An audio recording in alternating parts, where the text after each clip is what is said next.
Assalamualaikum warahmatullahi wabarakatuh. Selamat siang semuanya. Waalaikumsalam warahmatullahi wabarakatuh. Waalaikumsalam warahmatullahi wabarakatuh. Yang terhormat dosen Nur Haida MPD selaku dosen mata kuliah Bahasa Indonesia dan teman-teman yang telah hadir di diskusi pada kali ini. Pertama-tama, marilah kita panjatkan puji dan syukur kita kepada Allah Subhanahu wa Ta'ala. Berkat rahmat dan hidayahnya kita dapat berkumpul pada diskusi kali ini. Saya Dipa Suci Kunianti sebagai moderator mohon izin untuk memperkenalkan anggota-anggota kami. Yang pertama, Aldi Hidayatullah, Aulia Rahimah, Dava Pratama, Dea Nabila Septiani, Diva Suci Kunianti, dan Ya Muhammad Nazar. Kami akan menyampaikan hasil diskusi kami tentang unsur kebahasaan yang dimulai dengan pemateri yaitu Dava. Kepada Dava dipersilahkan. Ya. A. Fonem.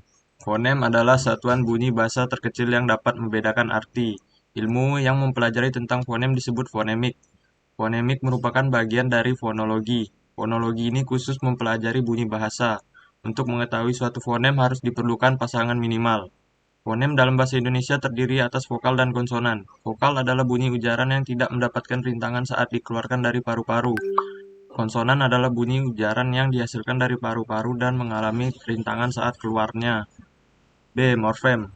Morfem adalah bagian terkecil bahasa yang mengandung arti yang relatif stabil dan tidak dapat dibagi lagi. Morfem bisa diklasifikasikan menurut bentuknya, keutuhannya, dan juga maknanya.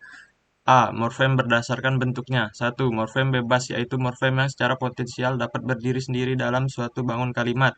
2. Morfem terikat, yaitu morfem yang tidak bisa berdiri sendiri dan yang selalu terikat dengan morfem lain untuk membentuk ujaran. B. Morfem berdasarkan keutuhannya. Berdasarkan keutuhannya, morfem dibedakan menjadi dua, yaitu morfem utuh dan morfem terbagi.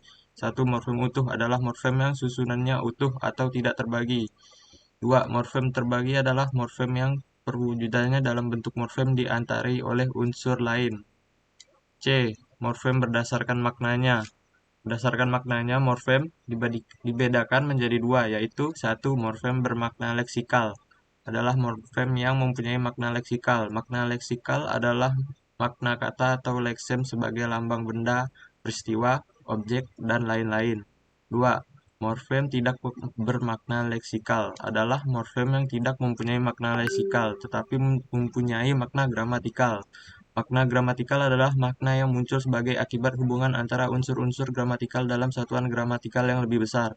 Misalnya, hubungan morfem dan morfem dalam kata, dan kata lain dalam frasa atau klausa. Frasa dan frasa dalam klausa atau kalimat.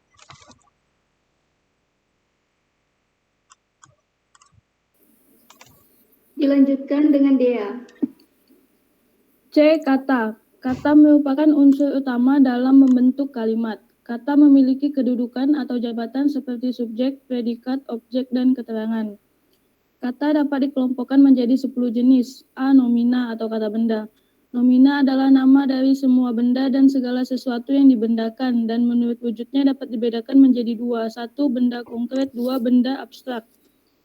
B. Verba atau kata kerja. Kata kerja merupakan kata-kata yang menyatakan suatu perbuatan atau tindakan, proses, gerak, keadaan, atau terjadinya sesuatu. C. Adjektif atau kata sifat. Secara umum, adjektif atau kata sifat yang menyatakan sifat, keadaan, watak seseorang, binatang, dan benda. D. Pronomina atau kata ganti adalah kata yang dipakai untuk mengacu kepada nomina lain dalam struktur kalimat. E. Numeralia atau kata bilangan. Kata bilangan adalah kata yang dipakai untuk menghitung banyaknya suatu hal yang konkret, dalam kurung orang, binatang, atau barang dan konsep. F. Konjungsi atau kata hubung adalah kata tugas yang menghubungkan dua satuan bahasa yang sederajat. G. Preposisi. Preposisi atau kata depan adalah kata yang selalu berada di depan kata benda, kata sifat, atau kata kerja. H. Artikula atau kata sandang. Kata sandang atau artikula adalah kata tugas yang membatasi makna nomina. I. Interaksi atau kata seru adalah kata seru atau interjeksi. D. Frasa. Frasa merupakan gabungan dua kata atau lebih yang membentuk suatu makna. Frasa bersifat non-predikatif atau yang sering dijelaskan sebagai gabungan kata yang mengisi salah satu fungsi sintaksis, subjek, objek, keterangan, dan pelengkap dalam sebuah kalimat.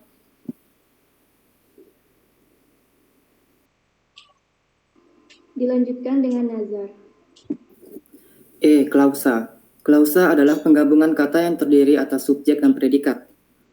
Klausa biasanya dilengkapi dengan menggunakan objek, pelengkap, dan keterangan. Ciri-ciri klausa: A. Memiliki satu jenis predikat. B. Tidak memiliki intonasi akhir. C. Jika ditambah dengan intonasi akhir, maka akan menjadi sebuah kalimat. D. Klausa termasuk dalam bagian dari kalimat plural. E. Memiliki subjek secara tertulis atau tidak secara tertulis. Unsur-unsur klausa. Secara umum, klausa dapat dibedakan menjadi dua, yakni unsur inti dan tidak inti. Unsur inti klausa adalah subjek dan predikat. Sedangkan untuk unsur yang bukan inti klausa adalah objek, pelengkap, dan keterangan. Jenis-jenis klausa. Klausa bebas adalah klausa yang mempunyai unsur-unsur yang lengkap sehingga memiliki kemungkinan untuk menjadi kalimat utama, yaitu kalimat yang mempunyai subjek dan predikat. Contoh, ayah bekerja. 2. Klausa terikat disebut juga sebagai anak kalimat. Klausa terikat tidak memiliki kemungkinan menjadi sebuah kalimat karena seringkali tidak memiliki subjek maupun predikat. Contoh, ayah pulang tadi siang. F. Kalimat. Kalimat secara umum bisa diartikan sebagai sebuah kata atau sekelompok kata yang mengungkapkan sebuah gagasan secara menyeluruh dengan memberikan pernyataan, perintah, atau mengajukan pertanyaan atau berseru. Sebuah kalimat akan bisa dibentuk menggunakan unsur-unsur berikut ini. A. Subjek. Subjek adalah bagian klausa yang menandai mengenai hal yang hendak dibicarakan dalam sebuah kalimat. B. Predikat. Bagian kalimat yang menandai apa yang hendak diucapkan dan biasanya diletakkan setelah subjek. C. Objek. Korban yang dipengaruhi oleh perbuatan subjek. Dalam kalimat pasif, objek biasanya diletakkan di awal kalimat. Objek dapat berupa kata benda ataupun frasa nomina. D. Pelengkap. Unsur kalimat yang diletakkan di sebelah objek atau bisa juga diletakkan di sebelah kalimat jika kalimat itu merupakan kalimat intransitif dan semi-transitif. E. Keterangan. Unsur kalimat yang dapat diletakkan setelah pelengkap, objek, predikat, dan bahkan di awal kalimat. Keterangan adalah jenis kata atau kelompok kata yang menerangkan kata atau bagian kalimat lainnya, seperti keterangan tempat, waktu, cara, dan sebagainya. F. Berbagai macam bentuk kalimat. Ada kalimat langsung dan kalimat tidak langsung. Kalimat langsung, kalimat yang akan menirukan ucapan pada orang lain tanpa ada perubahan. Contoh, ayah berkata, "Nak, jangan meletakkan sepatu di sembarang tempat." Kalimat tak langsung, kalimat yang akan menceritakan kembali ucapan atau perkataan dari orang lain. Contoh, ibu guru berkata bahwa dia akan memberi kisi-kisi ujian. Berdasarkan jumlah frasa, dibagi menjadi dua jenis, yaitu kalimat tunggal dan kalimat majemuk. H. Berdasarkan isi atau fungsinya. Kalimat dapat dibedakan menjadi 4 jenis, yaitu kalimat perintah, kalimat berita, kalimat tanya, dan kalimat seruan. Dilanjutkan dengan Aldi.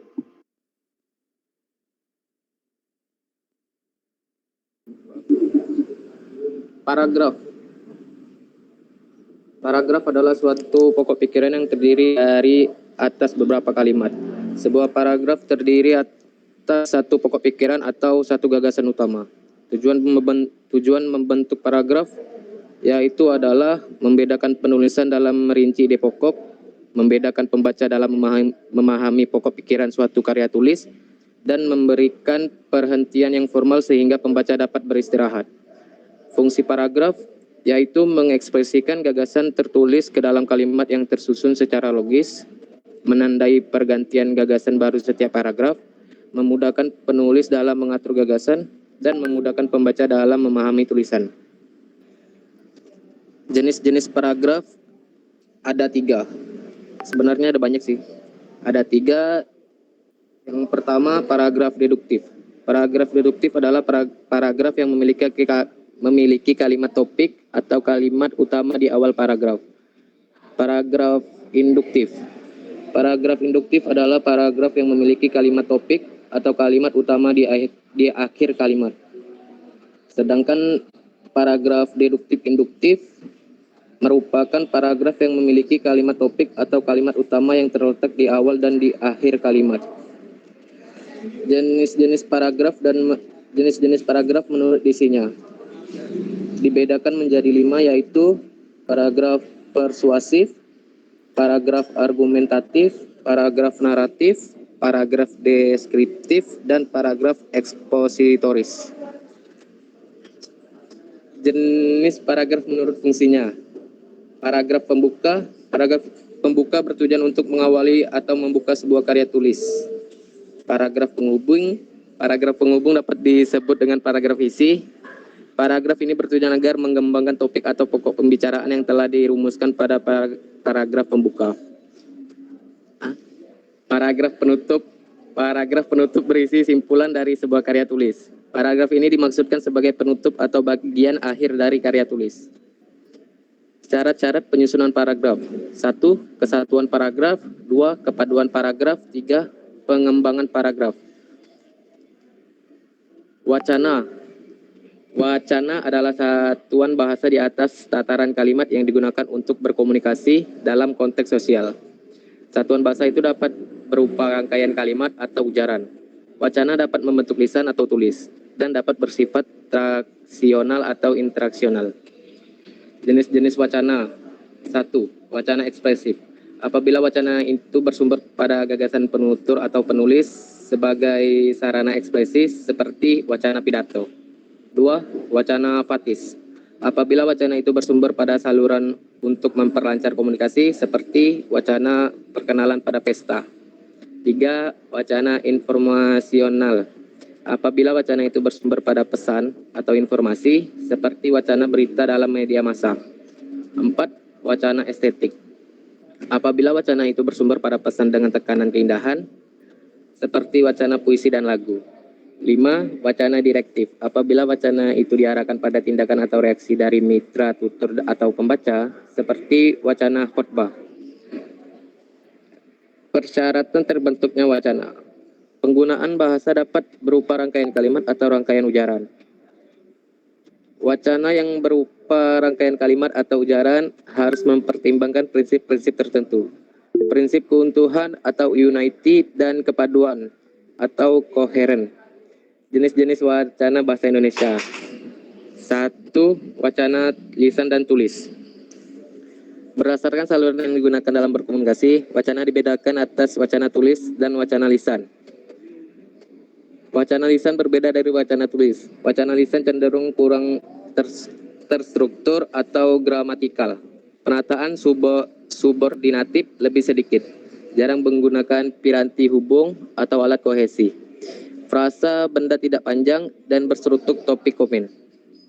Sebaliknya, wacana tulis cenderung gramatikal.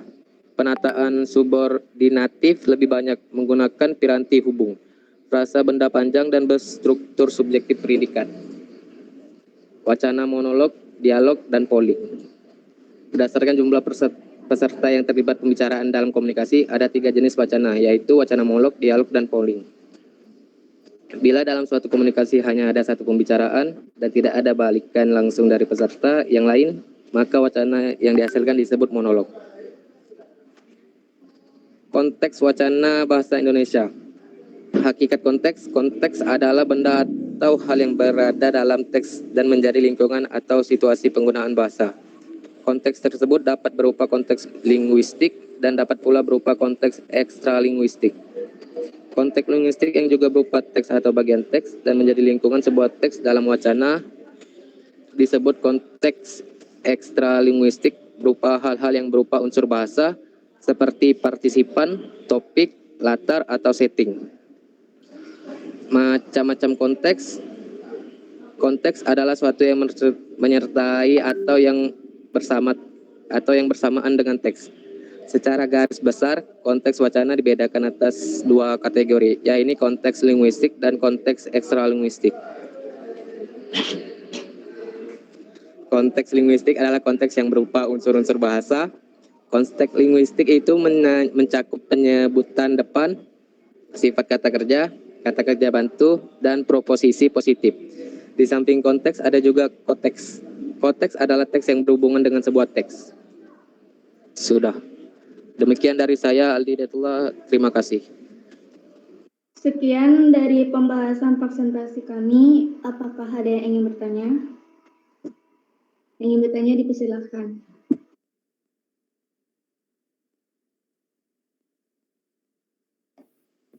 Tidak, Kak.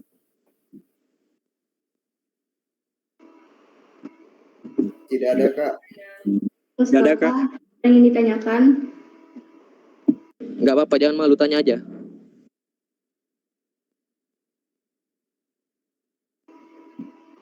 Apakah ada yang ingin bertanya?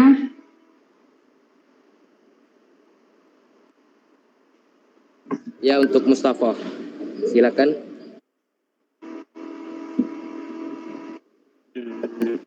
Enggak ada. Kalau tidak ada yang bertanya, akan kami tutup. Oke, Kak. Sekian dari presentasi kami, kurang lebihnya kami mohon maaf. Demikian akhir presentasi dari kelompok kami yang diakhiri dengan hamdalah. Alhamdulillahirabbil alamin. Wassalamualaikum warahmatullahi wabarakatuh. Waalaikumsalam. Waalaikumsalam warahmatullahi wabarakatuh.